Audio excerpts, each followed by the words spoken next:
no Brasil a respeito da nossa atividade. Eu vou ter que inverter a ordem que eu montei aqui para passar para vocês, tendo em vista esses últimos debates. Né? Nós temos no Congresso Nacional só 572 projetos de leis correndo a respeito da nossa atividade, só. E quase 100% deles querendo acabar conosco. Há muitos anos, nós temos pelo menos uma meia dúzia de projetos versando sobre isso que acabou sendo discutido aqui. Por isso é que eu inverti a ordem do que eu ia colocar. Nossos colegas que são o maior obstáculo para que ainda não tenha se consumado em nível nacional aquilo que a gente quer, ou seja, a postergação dos emolumentos, que quer dizer o pagamento desses emolumentos pelo devedor quando no ato do pagamento do título ou do cancelamento do registro do protético. E por que isso está tanto tempo demorando lá? Apesar do exemplo de São Paulo, que desde 2001 tem uma legislação local que faz com que isso ocorra, ou seja, toda e qualquer pessoa, independentemente de ter convênio no Estado, leva o título na cartório para protestar sem pagar nada. Mas foi uma dificuldade convencer alguns colegas que eram irredutíveis em não permitir que isso ocorresse. Não, eu quero receber na frente, eu não quero receber depois. Aí a gente explicava, olha, o exemplo de São Paulo mostrou o seguinte: você deixa de receber no início da lei, mas aos pouquinhos a sua arrecadação diária fica sendo igual ao que era quando todo mundo pagava quando apresentava o título para proteger. Mas por quê? Porque uma média de 50%, média nacional, paga o título no terceiro dia. Então, você, tabelião, não ia receber na entrada, mas dentro de 3 dias você receberia os seus emolumentos.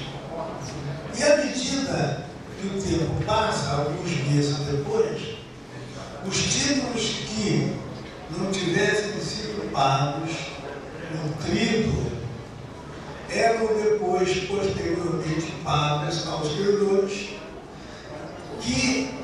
cujos devedores traziam ao cartório para eventual cancelamento do plantel, momento no qual eles também pagavam os emolumentos, além do valor do cancelamento, taxas, etc. Então, juntando 50% que paga no trito, com mais outros 50% que vem trazendo para cancelar o registro do plantel, e nesse momento pagando os emolumentos, ocorria a união de 50% do ato, 50% do cancelamento. E aí, poucos meses depois, volta a arrecadação a ser igual a que era. Não sei se deu para entender. Depois de muito tentar, nós conseguimos que praticamente todos não faziam oposição no Congresso Nacional a esse projeto que tramita. Vários projetos tramitam nesse sentido. E quem é que se opõe a essa tramitação agora? Eu não vou lhe dar o nome de uma dessas empresas que são o nosso adversário.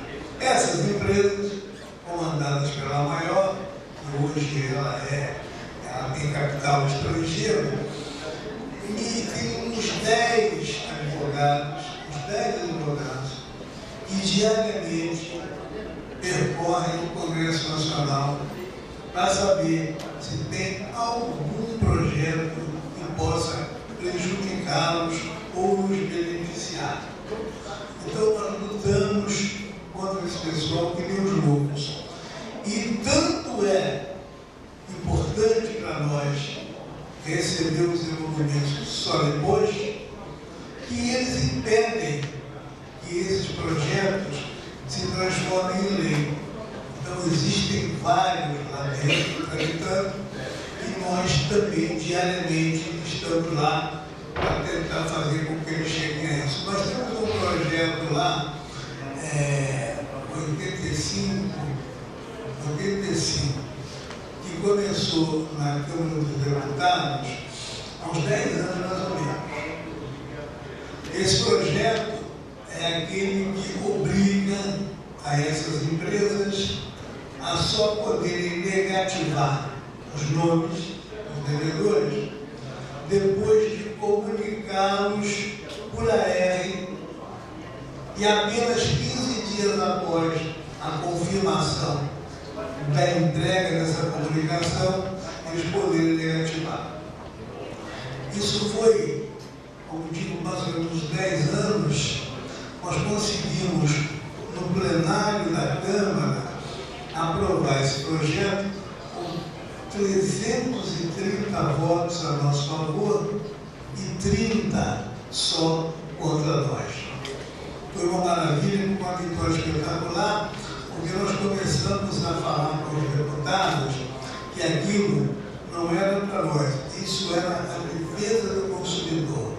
O consumidor não podia ser surpreendido com a negativação do seu nome antes que ele tivesse a oportunidade de realmente receber comprovadamente a comunicação que iam negativar. Com esse argumento, nós conseguimos essa vitória. Muito bem. Eu não sei se os senhores sabem como é que tramitam os projetos do Congresso Nacional. Se ele começa na Câmara, depois de finalizado na Câmara, tem que ir para o Senado, ou vice-versa. Este caso que eu estou contando começou na Câmara e foi para o Senado. O projeto de lei que começa na Câmara e vai para o Senado, ele deixa de se chamar só projeto de lei. É PL, projeto de lei C, que começou na Câmara. Recebeu no Senado o número 85. Logo que ele chegou no Senado, essas empresas correram e começaram a impedir que ele fosse votado no Senado para poder ir para a sanção presidencial. Porque São Paulo conseguiu lá, no seu estado, fazer uma lei local que diz isso, que nós queremos que seja dito para todo o Brasil em lei nacional. Conseguindo um projeto nacional, a gente acaba com esse problema de ter que estar dependendo de resolução, de provimento, para que a gente possa receber os desenvolvimentos depois, para que a gente possa só conseguir que negative após a comunicação por uma aérea. Então nós continuamos juntando. Isso tudo que está se falando aqui, nós estamos tentando há muito tempo. Porque aí, aqueles colegas que ainda são contrários a algumas determinações, não terão outra maneira a não ser cumprir o que a lei determinar. E nós, dentro desses 572 projetos que tramitam no Congresso Nacional, nós temos uma PEC é um projeto de emenda constitucional, que quer limitar os nossos ganhos. Ela quer, o projeto PEC 411, ela quer fazer com que nós só possamos ficar com os desenvolvimentos que cobramos com um valor que seja até o vencimento máximo do servidor público, que é o ministro do Supremo Tribunal Federal. E tiveram o cuidado de botar até, ou seja, não é aquele total, é até, podemos dar metade. Muito bem, nós estamos conseguindo impedir que essa PEC seja votada com um trabalho hercúleo e, além dessa PEC, agora inventaram um projeto de lei 1983 que diz a mesma coisa. Está aqui. Eu fui chamado para uma audiência pública na quarta-feira em Brasília, porque conseguimos que um deputado do Rio Grande do Sul solicitasse essa audiência, porque a gente quer e vai comprovar que não é aquilo que o CNPJ publica que a gente bota no bolso. Essa divulgação do que a gente arrecada, brutamente, está por aí na mão de qualquer um agora, porque a justiça aberta, não é? E a gente, para todo lugar que vai, pega essa relação, como aconteceu agora, quarta-feira na Câmara, o relator desse projeto, que é totalmente contra nós, do meu lado com uma folha com cada cartório fatura. E dizendo só isso, não pode. O deputado, isso aí quer dizer o bruto que se arrecada. De cara, o senhor tira o que daí sai para os tribunais, Defensoria Pública, Procuradoria-Geral do Estado, um percentual para o registro civil, etc. Prefeitura, que é o ISS. Pois é que cada estado tem, por exemplo, prefeitura, aqui é para a prefeitura, no Rio é para a Defensoria Pública, em São Paulo é para a Santa Casa de Misericórdia. Cada estado tem uma maneira de cuidar do dinheiro da gente. Então nós procuramos mostrar à mesa, né, ao presidente, a comissão especial foi criada, procuramos mostrar ao relator que é totalmente contra nós, é um Alagoas, totalmente contra nós. E daquilo ali, nós temos que tirar uma porção de despesas. Mas quanto ganha cada um? Não sabemos. Cada um tem uma maneira de pagar o seu funcionário, cada um tem que distribuir dessa arrecadação em função das entidades que as leis locais determinam. E não há possibilidade de a gente dizer, não, mas eu quero saber, mas o senhor não vai saber nunca.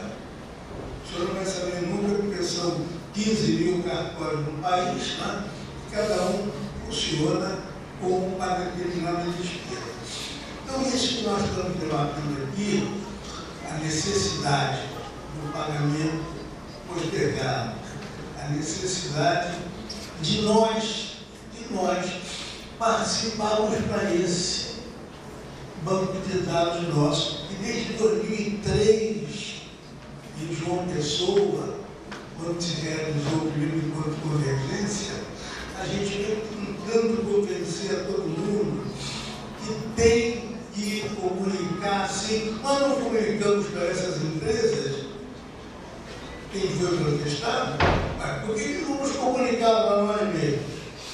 Eu entendo que não há necessidade de nenhuma outra comunicação. Mas mesmo assim, tem projeto também tramitando no Congresso, obrigando a isso, obrigando a todos nós repassarmos para a nossa entidade nacional a relação dos títulos que são protestados e, consequentemente, aqueles que são cancelados. Então, encarecidamente, eu peço a vocês para que a gente não morra tão cedo, porque a luta é muito grande. Você não tem ideia do que se passa no Congresso Nacional, todos tentando nos derrubar, e nós temos que nos defender como? Mostrando um serviço principalmente como esse, de oferecer gratuitamente uma informação, enquanto essas empresas cobram um dinheirão para fazer. Então, aqueles que ainda não participam, ainda não comunicam ao IMDB a relação dos protestados, eu peço que vocês imediatamente passem a fazer isso. É da maior importância que isso ocorra. O protesto das CDAs, que ocorre há mais ou menos uns 6 anos, foi outro passo que nós demos. Por quê? Porque os títulos comuns, os títulos de crédito, estavam minguando. Aí o Instituto partiu para novos horizontes. E, por sorte, encontrou um procurador, a Daniela deu ainda há pouco o nome, o Dr. Fábio Munhoz, que, vendo o CNJ, o Conselho Nacional de Justiça, dar uma decisão de que a certidão administrativa podia ser contestada, porque até então não era possível fazer, correu e nos procurou. Nos procurou e fez um levantamento nacional, uma pesquisa que concluiu pelo seguinte: das execuções fiscais que eles faziam, a Procuradoria Geral, a Procuradoria Federal, cada processo ainda leva 8 anos, 2 meses e 9 dias para ser concluído. Preste atenção. Cada processo de execução fiscal movido pela Fazenda Nacional leva no Judiciário 8 anos, 2 meses e 9 dias. E a recuperação do crédito é de 1%, não são 3%, não. 1%. E ele, vendo aquela decisão do CNJ, nos procurou e disse: olha, eu quero ver como é que a gente pode fazer para vocês passarem a cobrar os nossos créditos. E sem pagar nada na frente. Você está fechado o negócio. Então começamos a trabalhar, a PGF, veio a PGFN, veio o Banco Central, que é pouco citado, porque rigorosamente quase nada eles mandam para protestar.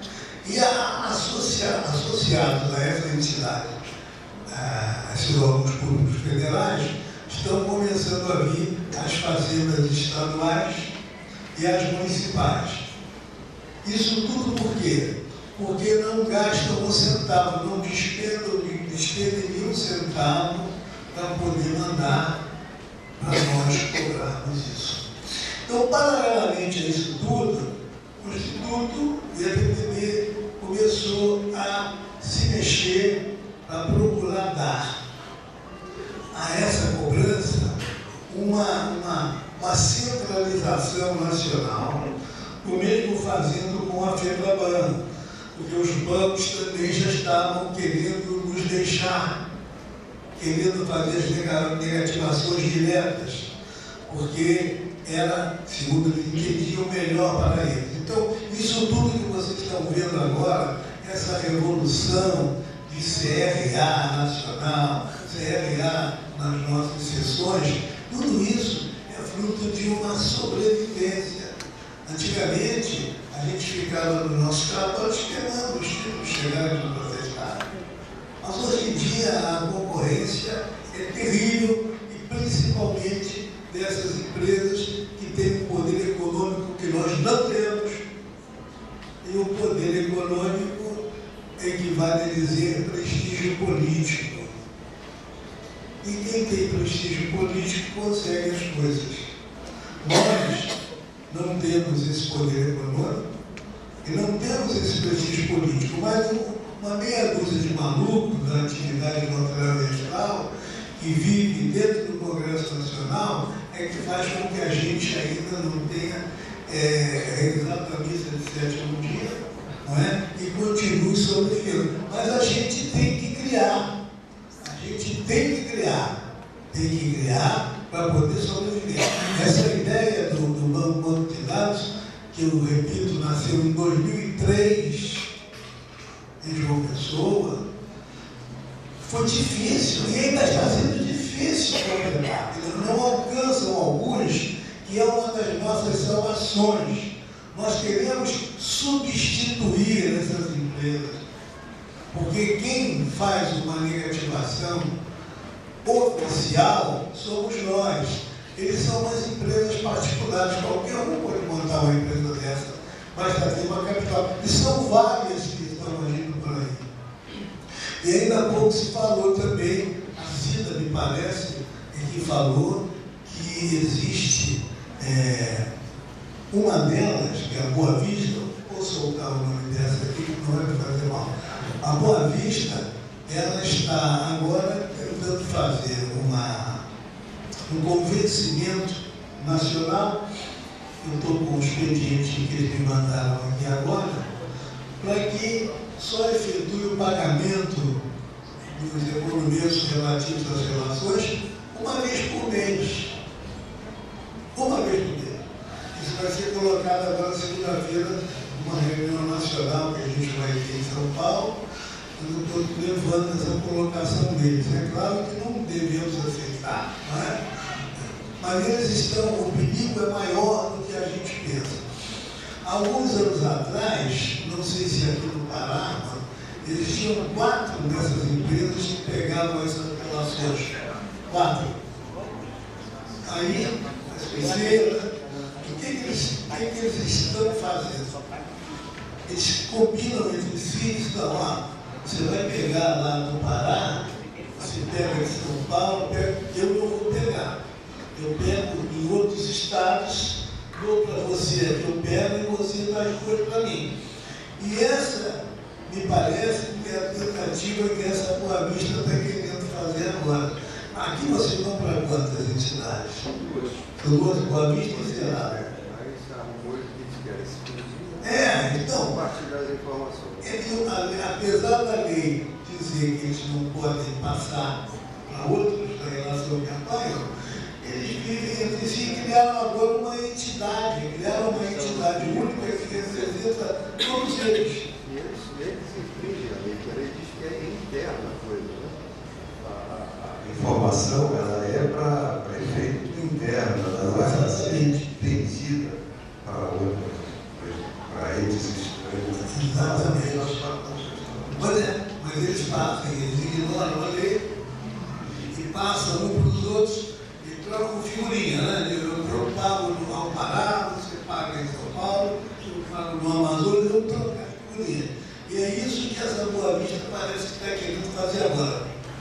Você vê só, paga diariamente, passa a pagar por semana, 15 dias, agora no meio, daqui a pouco eu não pago mais nada, não pego mais com vocês aí. Eu estou preocupado que eles viram o calote aí, viu? Que fica um mês de diferença e não paga mais, fica o nosso banco. Eles já estão pagando um mês atrasado. Pois Todo é. mês tem um mês dentro. Mas vai confiar nela. Mas nós temos que fazer como nós fizemos agora no Rio de Janeiro.